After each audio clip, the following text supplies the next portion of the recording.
We have to wait and see. Sir తర్వాత మరో అంశం, ఇక యుద్ధం ఎటు నుంచి ఎటు వెళ్తుందో ఏంటో ఏం అర్థం కావట్లేదు సార్. అంతా తాజాగా ట్రంప్ సీరియస్ వార్నింగ్ ఇవ్వటం, తర్వాత ఇరాన్ కూడా ఏవో చాలా ఇవి పెట్టింది, డిమాండ్స్ పెట్టింది, వాటికి ఆల్మోస్ట్ ఓకే చేసేట్టుగా ఉన్నారు అనేటువంటిది ఒక చర్చ జరుగుతుంది సార్. ఈ అమెరికా కూడా ఒప్పుకునేటువంటి ఛాన్స్ ఉంది అనేటువంటిది. సో అసలు ఇప్పుడు ఈ యుద్ధానికి సంబంధించి ఇప్పుడు చాలా వార్తలు ఇప్పటి వరకు రకరకాలుగా అందరూ ప్రసారం చేశారు, మనం మాట్లాడాము. ఇప్పుడు మనం ఏం చేద్దామంటే ఒక నట్షెల్లో మొత్తం ఓవరాల్ యుద్ధం గురించి సంక్షిప్తంగా ఈ 15 రోజుల సీజ్ ఫైర్ అంటే స్టార్టింగ్ టు ఇది మనం ఏం చేద్దామంటే ఓవరాల్గా ఒక నట్షెల్లో దీన్ని సమీక్ష చేద్దాం. అయితే అదే క్రమంలో ముందు ఇప్పుడు ఈ సీజ్ ఫైర్ ప్రచురించిన తర్వాత ఎట్లా ఉందంటే ఇది ఒక పులి మీద స్వారీ అండి యుద్ధం అనేటువంటిది. ఈ పులి మీద స్వారీలో కంటిన్యూ అవ్వాలంటే ఒక సమస్య, దిగితే ఒక సమస్య. ఇప్పుడు ఏమైంది ఇక్కడ ఇజ్రాయెల్కి లో హీట్ మొదలైంది. ఏది నెతన్యాహుకి. నెతన్యాహు ఆ దేశాధినేత నెతన్యాహుని వాళ్ళు ఇప్పుడు ఆడిపోసుకుంటున్నారు. నువ్వు పూర్తిగా ట్రంప్కి బానిస అయిపోయావు, ఎవరిని అడిగి నువ్వు రాజీకి ఒప్పుకున్నావు, ఎవరిని అడిగి సీజ్ ఫైర్కి ఒప్పుకున్నావు, మొత్తం మా యొక్క ఆత్మాభిమానాన్ని దెబ్బతీసావు అని చెప్పని వాళ్ళు ఇప్పుడు అక్కడ గొడవ చేస్తున్న పరిస్థితి. సరే, అసలు ఈ యుద్ధం అనేది మొత్తం ఓవరాల్గా మనం రివ్యూ చేసినప్పుడు పరిస్థితి ఏంటంటే ప్రపంచాన్ని కంపింపజేసేటువంటి ఒక నిర్ణయం ఇది. అంతేకాకుండా చమురు మార్కెట్లను కుదిపేసింది. ఒక సీజ్ ఫైరు ఇప్పుడు ఊపిరి తీసుకునే అవకాశం ఇచ్చిందని ఏదైతే మాత్రం నిర్వివాదాంశం. అయితే ఇది మరి నిజంగా ఒక శాంతికి బాట తీస్తుందా, లేదు మరొక పెద్ద యుద్ధానికి ముందు వచ్చేటువంటి ఒక చిన్న విరామంగా చూడాలా? ఆ ప్రమాదం కూడా ఉంది, దాన్ని కాదనడానికి వీల్లేదు. కాబట్టి ఇరాన్ ఇజ్రాయెల్ అనేటువంటి పోరు ఆ రెండు దేశాలకు సంబంధించింది అయితే మనకేం ఇబ్బంది లేదు. కానీ ఇది ప్రపంచ శక్తుల మధ్య ఒక అదృశ్య యుద్ధం కింద మారింది. ఈ రోజు మనం చూస్తున్నది ఏంటంటే Iran versus Israel versus US war అని చెప్పని బయటికి కనిపిస్తుంది. కానీ అసలు కదేంటి, 15 రోజుల సీజ్ ఫైర్ వెనక దాగి ఉన్నటువంటి నిజం చెప్పుకునే ముందు అసలు యుద్ధం ఎలా మొదలైంది? ఈ యుద్ధం ఒక్క రోజులో మొదలైందైతే కాదు, లేదు ఒక నెలలో మొదలైందా, 2 నెలల్లో మొదలైందా కాదు. దశాబ్దాలుగా పెరిగినటువంటి ఒక వైరం ఇజ్రాయెల్కి ఇరాన్కి దశాబ్దాలుగా పెరిగినటువంటి వైరం ముదిరి ఇరాన్కి ఇది అతిపెద్ద ముప్పుగా మారింది. సో ఇరాన్ని ఇజ్రాయెల్ అంగీకరించదు, ఇజ్రాయెల్ని ఇరాన్ అంగీకరించదు. కానీ అమెరికాకి మాత్రం ఇజ్రాయెల్తో చాలా పని ఉంది. అందుకని ఇజ్రాయెల్తో బలమైనటువంటి మిత్ర దేశంగా గల్ఫ్ ప్రాంతంలో తన ప్రభావాన్ని నిలబెట్టుకోవడం కోసం ప్రాభవాన్ని అమెరికా ఇదైంది. సో ఫిబ్రవరి 26వ తారీఖున అమెరికా ఇజ్రాయెల్ కలిసి ఇరాన్ మీద దాడులు చేశాయి, ఆ దేశాధినేతను మట్టు పెట్టాయి. అక్కడి నుంచి వ్యవహారం ముదిరింది. సో వీళ్ళ లక్ష్యాలు అసలు ఏంటి, ఎందుకు వీళ్ళ అంత సడన్గా ఫైట్ చేయాల్సి వచ్చిందంటే అణుస్థావరాలు అక్కడ మొదలయ్యాయి, మిలిటరీ స్థావరాలు, ఈ చమురు మౌలిక వసతులు ఇవన్నీ కూడా బలపడినట్టయితే ఇరాన్ మరింత ముదురుతుంది, దీనికి ఎక్కడే మనం ఫుల్ స్టాప్ పెట్టాలి అని చెప్పని చేసింది. అయితే గల్ఫ్ అమెరికా బేస్ల మీద ఇరాన్ కూడా దాడులు మొదలుపెట్టింది. ఇజ్రాయెల్ క్షిపణులు అంటే అసలు పూర్తి స్థాయి ప్రాంతీయ యుద్ధంగా మారిపోయింది. ఆ క్షిపణులు ప్రయోగించడం, వాళ్ళ స్థావరాలను దెబ్బతీయటం, అమెరికన్ బేసుల మీద దెబ్బతీయటం, ఇజ్రాయెల్ కూడా కొంత నష్టం కలిగించడం, ఇది కేవలం ఈ దేశాల మధ్య పోరు కాకుండా ఈ 3 అంశాల యుద్ధంగా మారిపోయింది. చివరికి ఏంటి, ఒకటేమో న్యూక్లియర్ పవర్, అణుశక్తికి సంబంధించి. ఇరాన్ అణుశక్తి కనుక సాధించినట్టయితే ఇజ్రాయెల్కి జరిగేటువంటి భద్రతకి చాలా పెనుముప్పు వాటిల్లుతుంది, కాబట్టి దీన్ని స్టాప్ చేయాలి. రెండోది హోర్ముజ్ జలసంధి, ఇది చాలా అత్యంత కీలకమైంది. ప్రపంచ చమురు రవాణాలో 20% మనం ఇంతకు ముందు కూడా చెప్పుకున్నాం, ఇక్కడి నుంచే వెళుతుందని చెప్పని. సో ఇరాన్ దాన్ని బ్లాక్ చేస్తే ప్రపంచ ఆర్థిక వ్యవస్థ మొత్తం కూడా కుదేలైపోతుంది. సో ఈ యుద్ధం ప్రపంచానికి కూడా ఒక భయంకరమైనటువంటి పరిస్థితులని తీసుకొచ్చింది. ఇది ప్రాంతీయ ప్రభావంగా ఇరాన్ దీనికి సంబంధించింది కాదు. ఇరాన్, లెబనాన్, యెమెన్ ఈ మిత్ర బలగాలు ఒకవైపు అయితే ఇజ్రాయెల్ అమెరికా మద్దతుతో ఇది మొత్తం కూడా ఒక ప్రాక్సీ వార్ కింద ఫామ్ అయింది.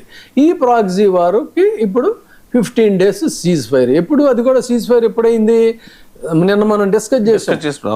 అప్పుడే బ్రేక్. తెల్లారి కల్లా మీ సంస్కృతిని కూడా నామరూపాలు లేకుండా చేస్తాం, మొత్తం పూర్తిగా భస్మం చేసేస్తాం, ప్రపంచ మ్యాప్ లో అసలు ఇరాన్ అనేది కనిపించదని స్ట్రాంగ్ వార్నింగ్ ఇచ్చాడు.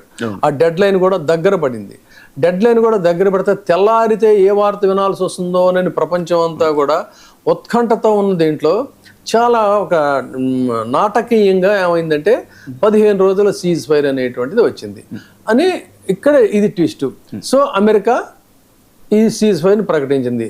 2 వారాలు దాడులు ఆపుతున్నాం, దీనికి ఇరాన్ కూడా అంగీకరించింది అని చెప్పారు. అయితే ఇరాన్ ఎందుకు అంగీకరించింది అంటే ఇరాన్ మీది మా విక్టరీ అని కూడా చెప్పుకుంటుందండి. అదే ఎవరి దాళ్ళు క్లెయిమ్ చేసుకుంటున్నారు. కానీ ఇక్కడ మెయిన్ ప్రధానమైన అంశం ఏంటంటే క్లెయిమింగ్స్ సంగతి పక్కన పెడితే ప్రధాన కారణాలు ఏంటంటే ఆర్థిక పరమైన ఒత్తిడి, చమురుదారులా విపరీతంగా పెరిగిపోయాయి, ప్రపంచ మార్కెట్లన్నీ కుప్పగూలిపోయాయి. సో అందరూ కూడా షాక్లో ఉన్నారు. ఈ హోర్మోజ్ జలసంధి మూసుకుపోతే ఏంటనే భయం పట్టుకుంది.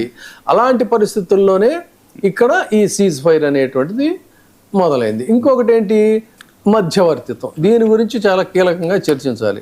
ఈ మధ్యవర్తిత్వానికి ఫోకస్డ్గా ఉన్నది ఏంటయ్యా అంటే పాకిస్తాన్ ఇంకేదో 1-2 దేశాల మధ్యలో కూడా వచ్చాయి. వాళ్ళు దీన్ని ఏదో అప్పటికప్పుడు అర్ధరాత్రి చర్చలు చేశారని చెప్పని దానివల్ల కూడా ఇదంతా ఫలించిందని చెప్పుకున్నారు. కానీ ఫ్రంటల్లోనేమో పాకిస్తాన్ ఉంది. ఆ పాకిస్తాన్ని నడిపించి కథంతా నడిపించింది, తన ప్రత్యక్ష ప్రమేయం లేకుండా చేసింది చైనా. చైనా ఇక్కడ చాలా కీలకమైన పాత్ర వహించింది. ఫ్రంట్లో మాత్రం పాకిస్తాన్. ఎందుకు అంత ఇదంటే హోర్ముజ్ జలసంధి కనుక మూసుకుపోయినట్లయితే దీన్ని వల్ల చాలా బ్యాడ్గా ఎఫెక్ట్ అయ్యేది ఏదంటే చైనా. అందుకని చెప్పని చైనా చాలా చాకచక్యంగా ఈ వ్యవహారాన్ని అంతా నడిపింది. సో ఇక్కడ పాజ్ బటన్, ఈ పాజ్ బటన్లో ఇప్పుడు చెప్పినట్టుగా ఎవరు గెలిచారని ఎవరికి వాళ్ళు చెప్తుంది ఏంటంటే అమెరికా మేమే గెలిచాం అని, ఇరాన్ మేము లొంగలేదని, ఇజ్రాయెల్ ముప్పు ఇంకా ఉంది అయిపోలేదని చెప్పని. సో ఇక్కడ ఎవడో స్పష్టమైన విజేత ఎవడో లేడు. వాస్తవం ఏంటంటే ఇరాన్ అణు ప్రోగ్రాం ఆగిపోయిందా పోనీ 15 రోజులు అంటే ఆ ప్రోగ్రాం కంటిన్యూ అవుతానే ఉంది. అమెరికా పూర్తిగా నియంత్రణ సాధించిందంటే అది దానికి ఒక స్పష్టత లేదు. ఇజ్రాయెల్ భద్రతలో ఏమైనా కాన్ఫిడెన్స్ ఉందంటే ఆ సవాల్ అలాగే ఉంది. So no clear winner in this war అనేటువంటిది అయితే చెప్పాలి. కాబట్టి అసలు ప్రమాదం ఇంకా ఉంది.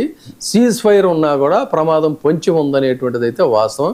కాకపోతే ఏంటంటే అందరికీ కూడా అనుభవాలు అయినాయి కాబట్టి ఆయా దేశాలకి దీన్ని ఫర్దర్గా కంటిన్యూ చేయకుండా ఎవరికి వాళ్ళు దాన్ని క్లోజ్ చేసుకుంటే బాగుంటుందనే ఉద్దేశంలో ఉన్నారు. కానీ మళ్ళీ అక్కడ కూడా ఎవరికి వాళ్ళకి పట్టు విడుపులు అనేవి ఉండవు. పట్టు విడుపులు ఉంటేనే సయోధ్య కుదిరేది. యాక్చువల్లీ ఇరాన్ ఏవో కొన్ని డిమాండ్స్ పెట్టింది, వాటికి హార్మూజ్ మీద ఆధిపత్యం మాదే ఉండాలి, ఇరాన్పై దాడులు చేయబోమని హామీ ఇవ్వాలి, ఇరాన్కి యుద్ధ నష్టపరిహారం ఇవ్వాలి, అమెరికా బలగాలు ఉపసంహరించుకోవాలి, లెబనాన్తో సహా అన్ని ప్రాంతాల్లో యుద్ధం ఆపాలి, ఇరాన్ ఆస్తుల విడుదల జరగాలి. ఈ డిమాండ్స్ అన్ని ఒప్పుకున్నట్టుగా వాళ్ళు క్లెయిమ్ చేసుకుంటున్నారు. అది అంటే అసలు హోర్మోజ్ అనేటువంటిది ఒక బలమైన ఆయుధం ఇరాన్కి. అదే లేకపోతే ఇప్పటికి మొత్తం దెబ్బ కొట్టి క్లోజ్ చేసేవాడు. అందుకని ఇక్కడ మరి అసలు ఒకటి యుద్ధం అనేది ఏంటంటే మనకు కోర్టులో ఉంటుంది కదా, కోర్టు కేసుకు వెళ్తే ఒకడేమో కేసు బయటకు ఓడిపోయినట్టు, ఒకడే లోపల ఓడిపోయినట్టు. అట్లాగే యుద్ధం అనేది దీంట్లో అందరూ నష్టపోయినట్టు తప్ప ఎవడు గెలిచేది ఉండదు, ఎవడు ఇదేది ఉండదు, అంతే. సో ఈ సీజ్ ఫైరు తిరిగి ప్రపంచ శాంతికి దారి తీస్తే మంచిది. కాదన్నట్టయితే మళ్ళీ దాడులు జరిగే ప్రమాదం ఉంటే మాత్రం ఈ ప్రాక్సీ యుద్ధంలో లెబనాన్, యెమెన్ పోరు మళ్ళీ కంటిన్యూ అయ్యేటువంటి అవకాశం కూడా ఉంటుంది. ప్రపంచ మార్కెట్లు ఇంకా అస్థిరంగానే ఉన్నాయి. ఏదో తోలుకుంటున్నట్టున్నా ఈ బాంబులు ఆగినా కూడా టెన్షన్ ఆగలేదు. ఇక మరి భారత్ ప్రభావం డిస్కస్ చేయాలి ఫైనల్గా మనం ఈ ఓవరాల్ రివ్యూలో. భారత్ ఏంటంటే ఈ యుద్ధానికి మనం దూరంగా ఉన్నట్టు కనిపించవచ్చు, కానీ కనిపించినా కూడా దీని ప్రభావం ఇంపాక్ట్ అయితే మనకి చాలా దగ్గరగా ఉంది. యుద్ధానికి దూరంగా ఉన్నాం కానీ యుద్ధ ప్రభావానికి చాలా దగ్గరగానే ఉన్నాం.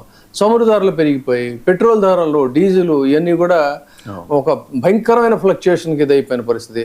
సో ట్రాన్స్పోర్ట్ ఖర్చులు ఆబ్వియస్లీ పెరిగేటువంటి పరిస్థితి. ఆర్టిఫిషియల్గా కూడా ఇప్పటికే పెంచేశారు. ఆర్థిక వ్యవస్థకు వచ్చినట్టయితే ద్రవ్యోల్బణం పెరిగేటువంటి ప్రమాదం ఉంది.